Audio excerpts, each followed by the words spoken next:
Hello, Judy here from Thistledew Creations, doing another one of these wide wale corduroy notebooks. I've done two so far this morning, and I'll just show them to you again. First one I did was very simple for my son. He likes green, and so I made it more masculine with this sort of stud design, and then the charm that I put on it, I said I might use an owl, but I ended up using a maple leaf. It's kind of timely right now with all our patriotic feelings that we're having these days. So that's his, and then Amelia's is a little prettier, and I did some lace edging, some silver metallic cord for the binding, and then a rose. And then her book had pockets in the middle and pockets at each front and back cover as well. I haven't filled the pockets yet, but I will. And then her charms, I did this is one that I made, this little, I'm calling it 2 peas in a pod, with copper wire and sort of a peridot colored crystal. And then I put peace signs on the ends and another peace sign. So kind of coordinates with the green and 2 peas in a pod, because they are Carson and Amelia. So the next one that I got inspired by was I found this feather trim in my craft room, just when I was looking for the charms for their books, and I thought, oh, that would make a good edging, so let's do one with that. And then I kind of looked through all the colors I've got glued up. I was thinking maybe green, and it would look good with the green, don't get me wrong. It actually would look good with the green, but I had kind of decided to use this to go more with this brown. Maybe even the lighter one would be better. Actually goes even better, doesn't it? And then the other thing that I found also in my craft room when I was looking for the charms was this green chain. So I was thinking that I could use the green chain like here and glue it on. Kind of coordinates with the green and the feathers. And these are real feathers. So I think this was my mom's. I got it out of her craft supplies when she passed away. So I'm happy to be using that. And I already glued the edge of that other brown one, but I'll go ahead and glue this one. So I just used 3-in-1 glue along the edge, just to sort of seal it so that it doesn't keep fraying.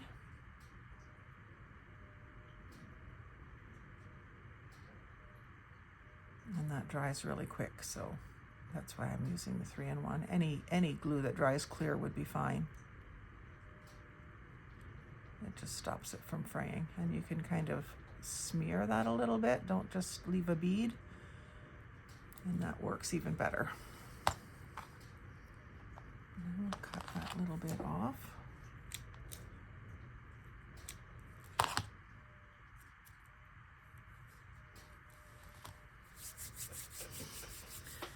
And then I had decided to do this one as a book that opens this way so that I could use this paper. And I've trimmed about 20 pages with my Decollete scissors, because when I tore it out of the book, it was out of one of these really thick pads that you get. I think this one came from Winners. It's got that checkout compare at price tag. So it's just a list pad, a great thought a day, and it's all quotes from famous people. But when I tore it out of the book, I was consistently getting this little wrecked spot where there was a staple, I guess. So I thought, well, I can just trim off with my Decollete scissors along the one side. And this will be folded in half, of course, like a notepad. Actually, what I could do is do it like this, so that that's showing all the time. And then the decal edge is above it, and that could be inked in an ink that goes with this. I'll have to, maybe the ground espresso ink could be on these deckled edges. That's what I'm thinking. So if I were to fold it this way, see, I do something a little different each time I bind these books, so you can never really just do it the way I said before. At least I can't. I'm always trying to improve them and just make them unique so that there's really no two the same. So that makes a pretty good little signature for a book that goes like this. And then, like, you can write on here, or you could open it to the center and write on the lines. I guess I want these visible, so I wouldn't want to turn it around this way, because you'd never see those quotes unless you're reading the book backwards. So I think that so that they're visible, I will do it this way. And so that this is an accent, I'm going to go ahead and I'm going to try the vintage photo on it. Let's see. Let me just try it on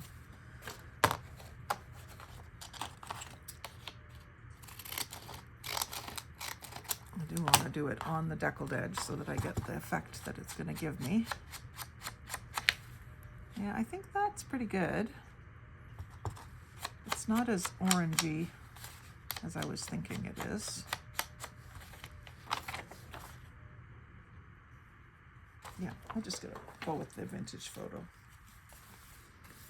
So that's how it's gonna be. You're gonna see these edges. So I'm just gonna ink them.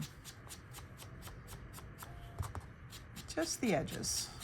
I'm not gonna do up the sides and all the way around. Just, you know how sometimes the edges of a book are gold, for instance? It's kind of that idea. In fact, you could do gold. I've got some like rub and buff kind of stuff. That's sounded funny. But that's enough just to give it a bit of an accent there. And then every time you, every time you turn the page until you get to the center, and then you'll see each quote after that. So I want to make sure that the first one is a good one. Dale Carnegie. Dale Carnegie's as good as anyone, isn't he? Okay. So this, and then this is going to go in like this. And I'm just debating right in my head right now as to whether I will round these corners. I don't think I will. But that is something you can do if you just want to take it and make it different than what it was originally. You could just round those corners. You could also decal the bottom edge, but I don't think I want to do that either. And then this is going to tell me where to fold over.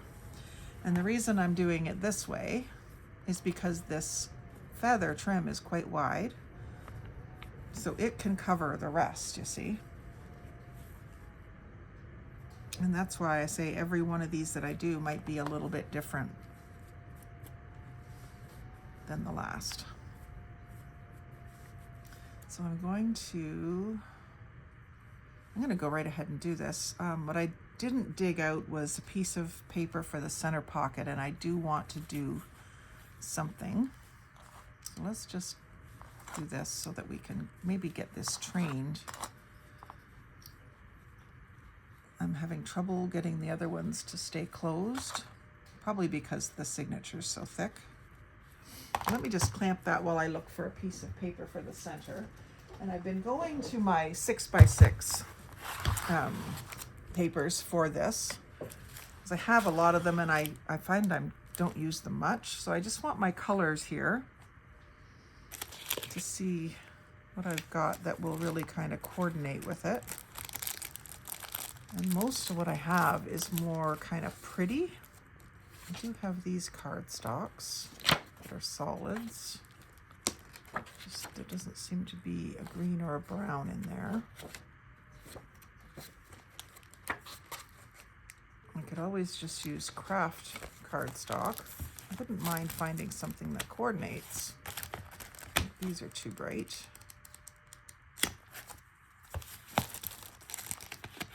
Well, I could do something like this. That would work. Kind of goes with my normal style a little bit more. Or I could do something like this, which is more of a pretty vibe. And I've got a couple pages of paper that are in that family. So let's pull those out. And I think I'm going to stop looking just because, you know, I could spend an hour looking through that if I allowed myself to. But I think that this darker one maybe, I really do like this, but it doesn't have enough green. And this isn't exactly the right color, but I think because it's going to be inside the book and this is going to be outside the book, we might be all right.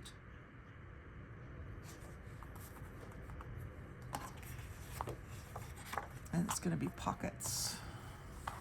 So let's figure out our width is going to be the same width as these pages. So we can use that as a guide. Cut it to width.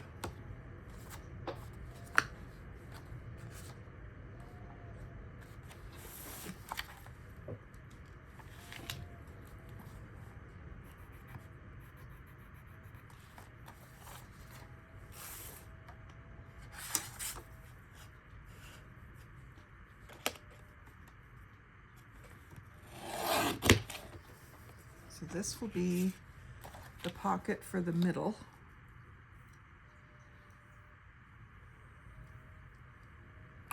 And then I'll need a pocket for each inside and outside cover. I'm going to make those a little wider. I'm going to make them this width.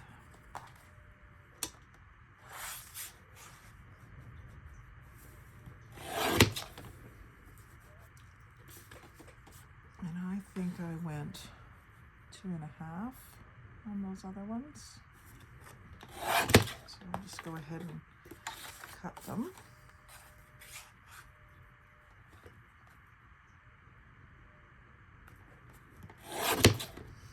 And end up with a few strips.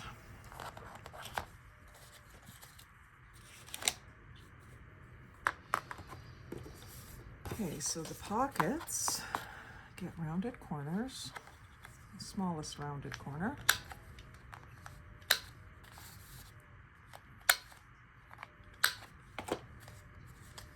And they get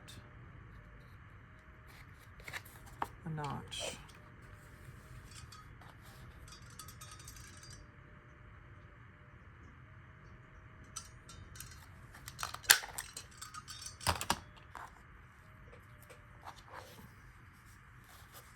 So that is our front and back cover pockets. And then this is going to be both our template and the center page that will become pockets. I didn't get that exactly. It's not going to matter. Around these corners. Actually, it does matter, doesn't it? That my fold wasn't perfect does matter because it doesn't want to cut the corner properly.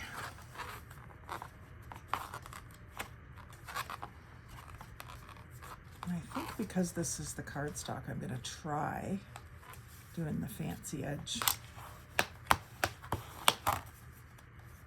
on it anyway. Kind of had given up on trying the fancy edge because it wasn't cooperating, but I think it'll do better on the cardstock. I love this fancy edge. I've used it quite a bit. I just don't know if it'll go through 2 pages at once. We'll try it. It's still not sitting right. once you've folded and creased it, it's hard to get it to stay in a different spot.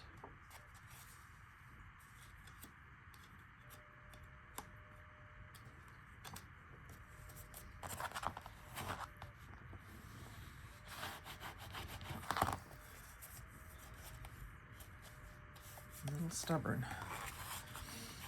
So we're going to start here. Get that hole.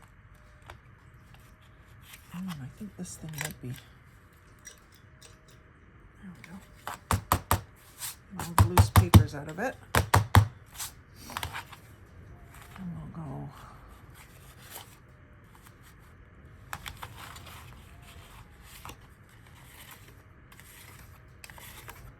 It might be the problem. There was a bunch of loose papers still stuck in there. Okay.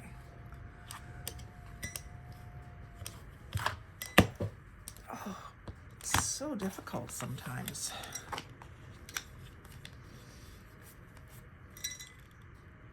And this is a decent quality punch. It's Martha Stewart.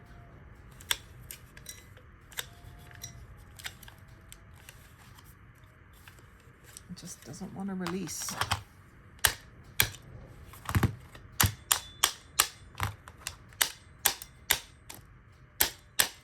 Don't stab yourself trying to get your punch to release. Okay, I'm going to have to abandon that. It doesn't want to cut both at one time, and I can't really risk them not lining up. Actually, I could. I could risk them not lining up because of how I'm using it. Sorry, folks. Bear with me one more moment. I'm just gonna see if I can get rid of that. I might have to do that with the scissors. Just get rid of that where it's not quite perfect there, even though it won't matter once this is in the book, because they're not going to be lining up like this. They're going to be spread open in the center of the book. Anyway, I just realized, because this is going to be in the book like this, these don't have to be lined up perfectly. So maybe this will work for me if I'm only trying to do one layer of it. Because the punch does work, believe it or not. There we go. That felt better. And then you line it up here. It's sort of foiled, and you can see when it's lined up and when it's not. Just punch again, move it over, line it up, and then that takes that right off and leaves you with this edge. So that looks good. We'll try the other side. Oh, I'm glad I was able to get this to work, because I really wanted to do this. Now that's a problem. Getting that gone can sometimes be a problem. Oh, did it. I did it.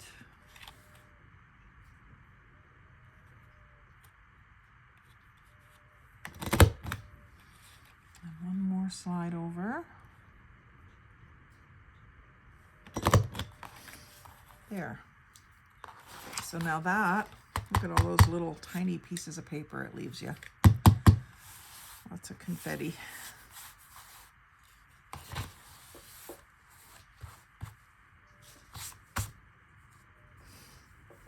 Okay, so now that, I just need to mark for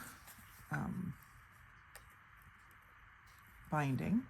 So this is the original template that I made for the green one, and it's almost exactly the same width, so I'm going to use those spacings, or that spacing. Let's get it lined up here so that I'm drawing my little circles right on the crease that I made.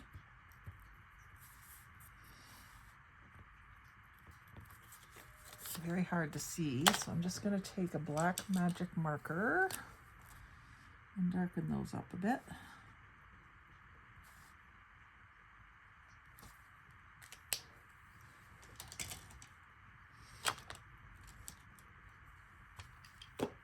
trying to put things away and out of your sight so that it's not so hard to look at around here. Okay, so that book has had a chance now to decide it wants to stay this way. It might help to do that. I could probably do that even just overnight. If I was mass making, I might do that. Anyway, these are lined up just about where I want it. Maybe a little crooked so I can fuss with it a bit. I don't want to fuss with it too much. I just want to do. And then this goes in the middle like this. And normally the template gets taken out before you sew, but I'm going to leave it right in, and these are going to become little tuck spots in the center. So clamp, clamp, clamp.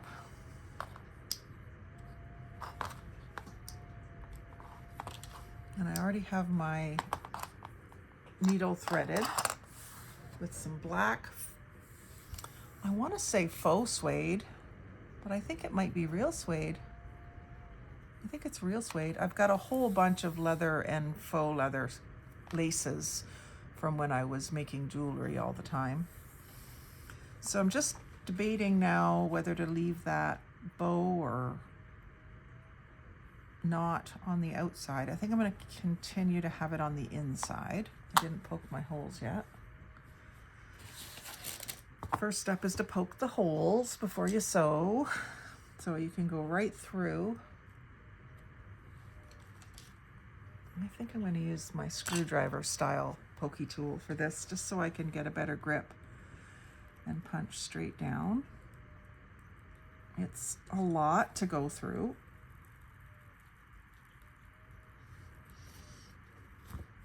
But it will do it.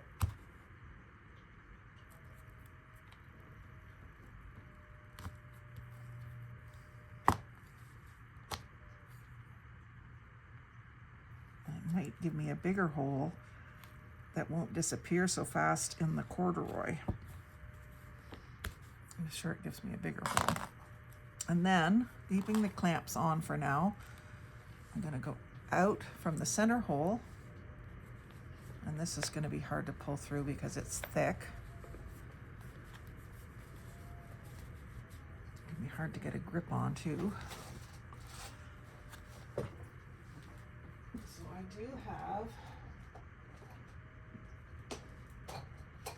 pliers that I can pull my needle with for a case like this where it's really hard to get that through. You can grab it with pliers and work it that way. Don't pull it all the way out. Leave yourself some and fasten it down. And then see, that did, it left the holes a little bit longer because it was a bigger hole. And that's going to find that center of the inside real easily, which is great. And again, just grab it with the pliers and pull, wiggle and pull.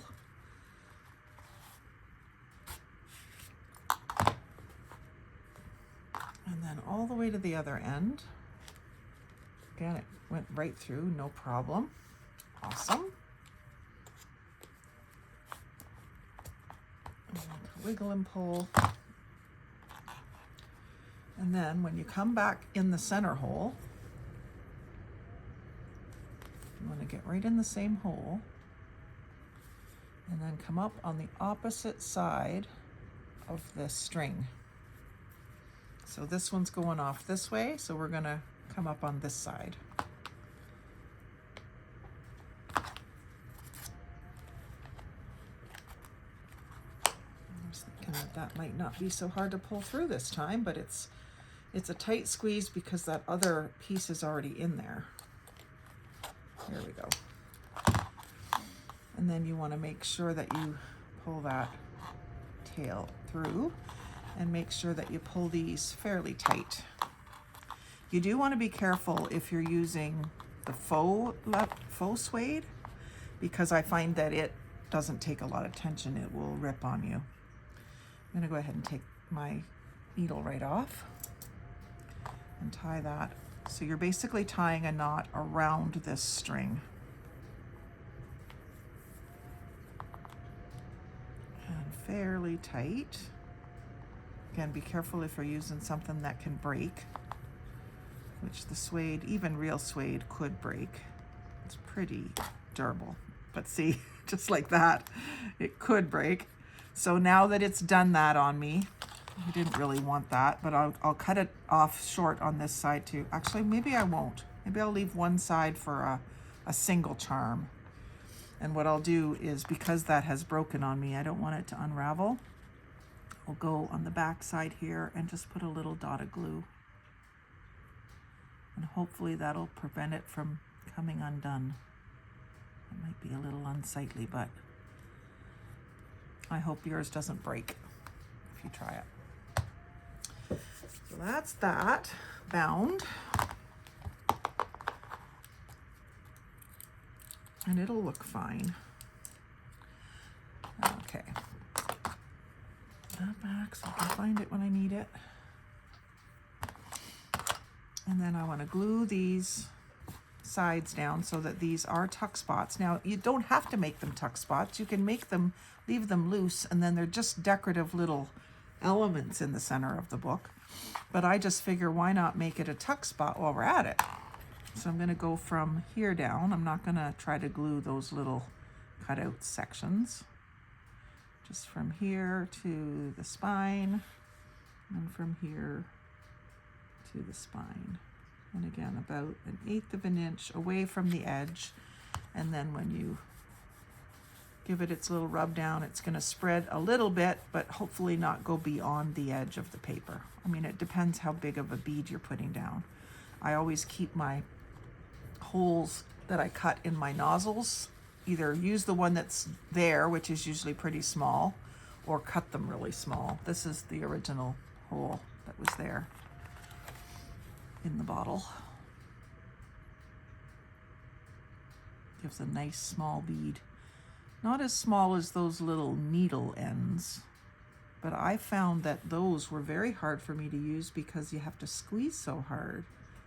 If anyone has a trick for that, let me know in the description box below. Now this is causing a bit of an issue here. It's either cracked or split, but it's all going to be glued down, so it won't be an issue. So now these can be tuck spots, so I can put something like that in there in the center of the book. And it's decorative too. Now this has got some really weak looking spots in it. I might just end up cutting it off. Excuse me. So that's that. And then we'll have a pocket inside the front cover and inside the back cover. I'm just debating, this is inked, just debating whether I want these inked. I don't think they really need to be, maybe just on the very edge so that it doesn't, you don't see the white. I'm not doing it for an aged look. I'm just trying to hide the white on the edge of the paper. So I'm kind of just going 90 degrees to the paper instead of where I would normally, when I'm antiquing something, I'll be almost like a 45-degree angle so that it gets more out on the surface. I'm just going right 90 degrees right on the edge. In fact, you could just rub it along the edge like that.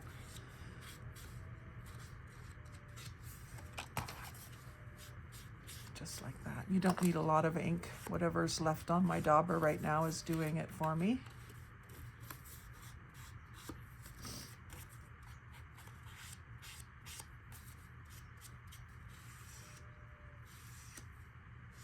There. Glue these in. And we'll get on to the fun part, decorating. I have some ideas, but I haven't worked it out to the number because, you know, that's just not how I roll. I like to at least gather up a few supplies that I think I might be able to use, and then as I get working on the project, my brain figures out what to do.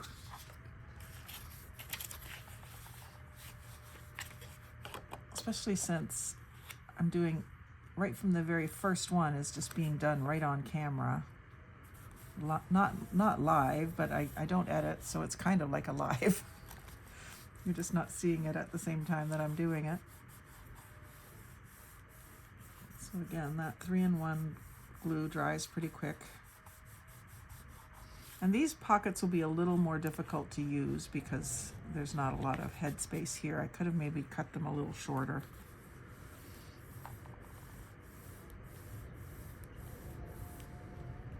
But we'll go with it. So put your thumb, hold on to it on the side you don't want to glue, and then you won't glue the wrong place.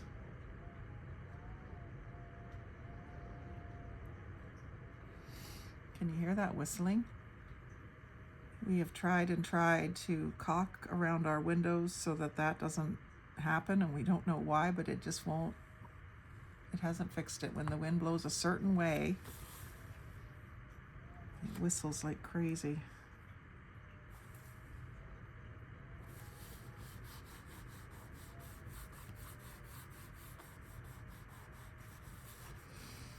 Okay, so that's that. I'm going to just clamp this so that I can work on it without it trying to stay open on me. And that just might help train that spine too. I'm going to do that as well.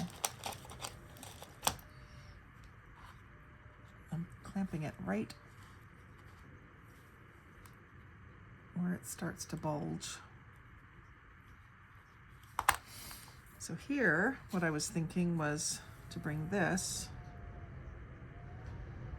and wrap it inside, but now I've already put the pocket in there. That's not going to work. So I'm going to glue it down. Let's see. It's going to go almost right on the edge. Just in about a 1/2 inch, I guess, to cover. And I'm gonna have to ink because this is gonna poke out, and I don't want that white poking out. So I'll end up doing the whole edge. But for now, I'll just do this bottom edge just so you can see what I'm talking about. So now when that, if the feathers part, you can see that, but it's not pure white. I might have to ink it even more. And actually, I think I'm gonna go pretty close to the edge with this.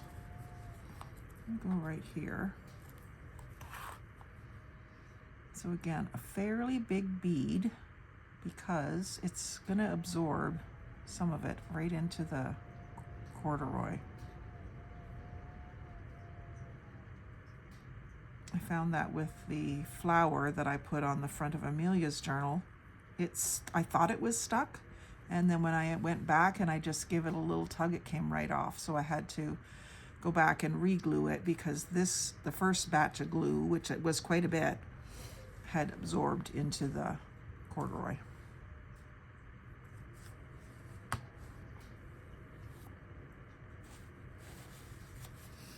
And then I'll glue this right down.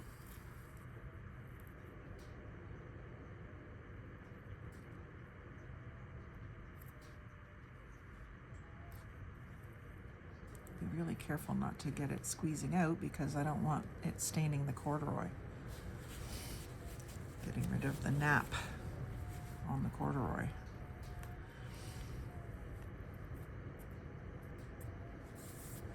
I have been saving this stuff and saving it and saving it, not knowing what I was going to use it for. I'm so happy to be using it today. And then I do think I still might try to just fold that around, even though I've already glued down that green on the inside.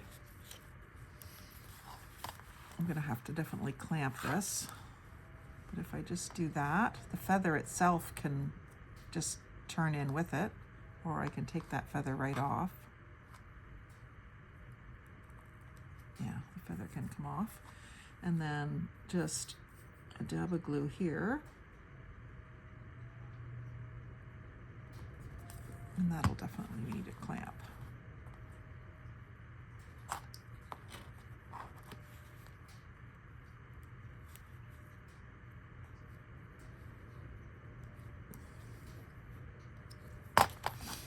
That didn't work. I mean, I could have put it inside and out and make it even more feathery.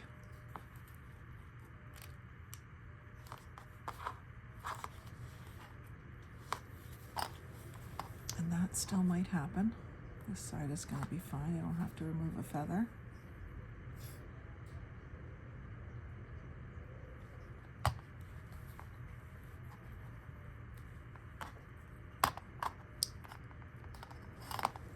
There's a bit of excess glue there. Get rid of it. And let that set up. So you see the back side. The feathers are just barely hanging out beyond it when it's closed. And this does feel like it wants to lift. It might need to be re-glued again. We'll see.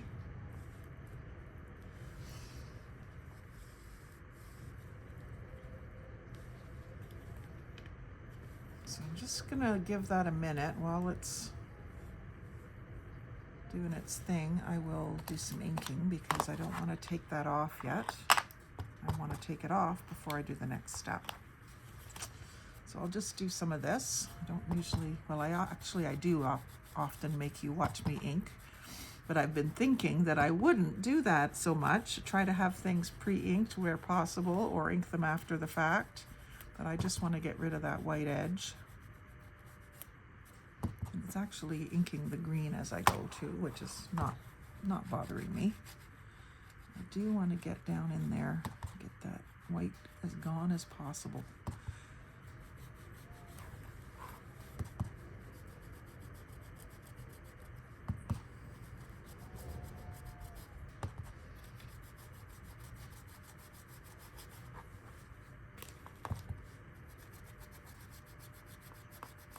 That looks better.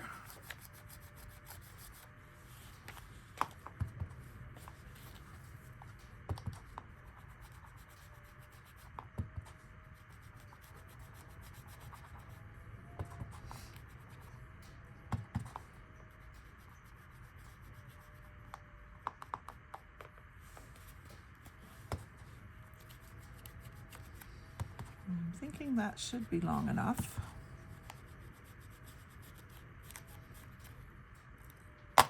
Yep.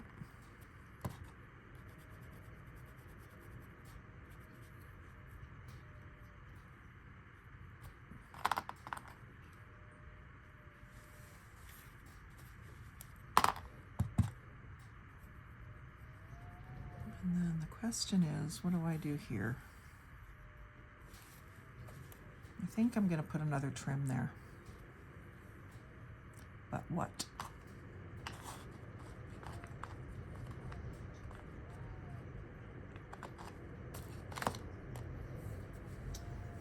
It could be just something like this.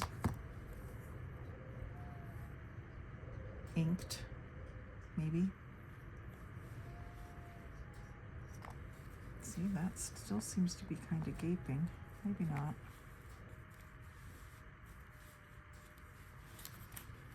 Just not sure. If I just ink this, maybe that's fine without anything. Let me try inking it. Just putting more trim inside, especially something bulky, is going to prevent it from staying shut even more.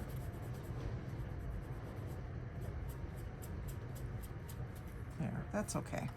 That's fine.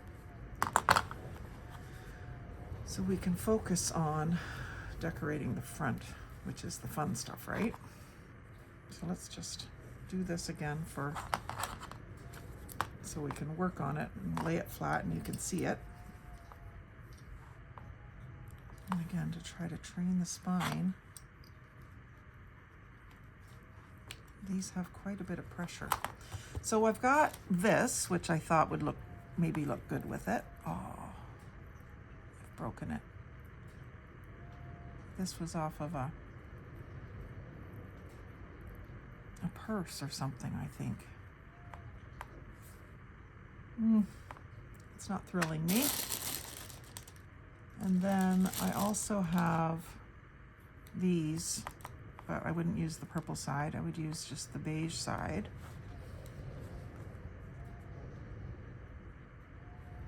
And we've got those green leaves that I mentioned in the last video. The other thing, I could just use a green leaf. These are, a maple leaf right now would be good. We're all about patriotism in Canada these days. These were cut out of a placemat from the Dollarama. So there's the maple leaf, but there's also oak leaves. It's not quite the right green. I could maybe change it with some ink. Let me see if the espresso ink darkens it enough.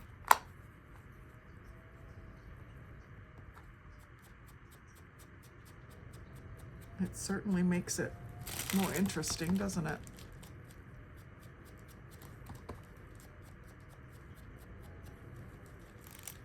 But still not quite the right green. It's almost a teal that I would need. So maybe what I'll do is use the rose.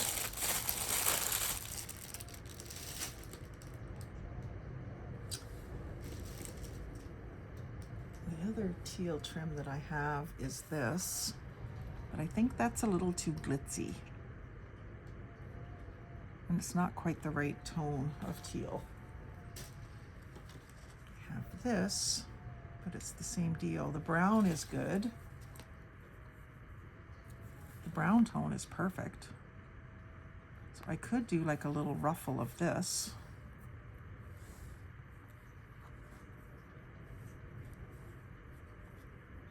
Something like that. That would be cute. Or I could go to this dark green chain and use that. I think that's what I'll do. And have it wrap right into the inside maybe. It's gonna take some patience gluing that down. If I put it right on the edge of the back of the feathers, leave the black exposed.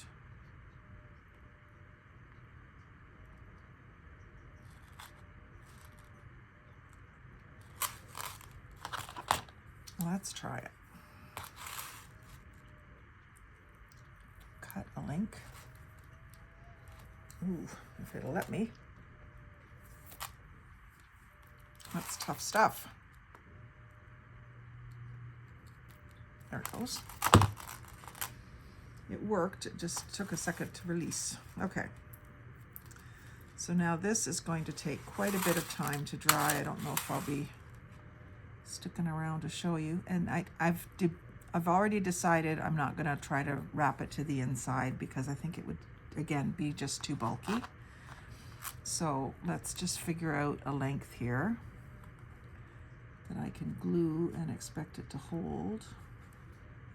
Try to cut it on this link right here.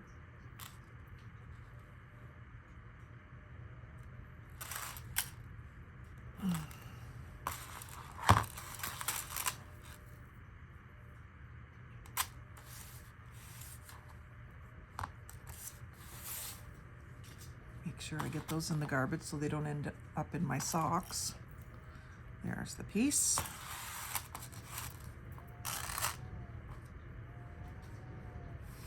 Walking around wondering why my feet hurt.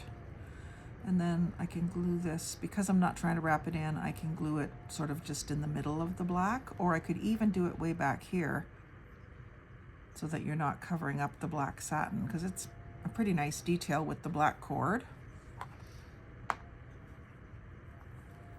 So let's just do it right along the edge of the black.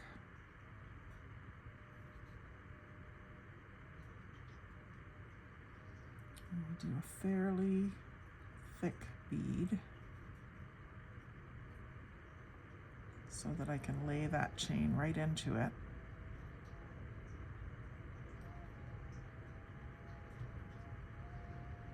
So holding the tip up off of the edge, or up off of the fabric, so that it lays down a fairly thick bead instead of a thin bead and spreading it out as you go.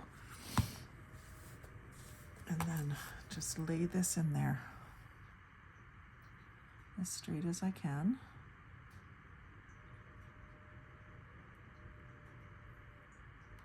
And just don't mess with it too much. It'll take an hour or so probably to be completely firmly glued in.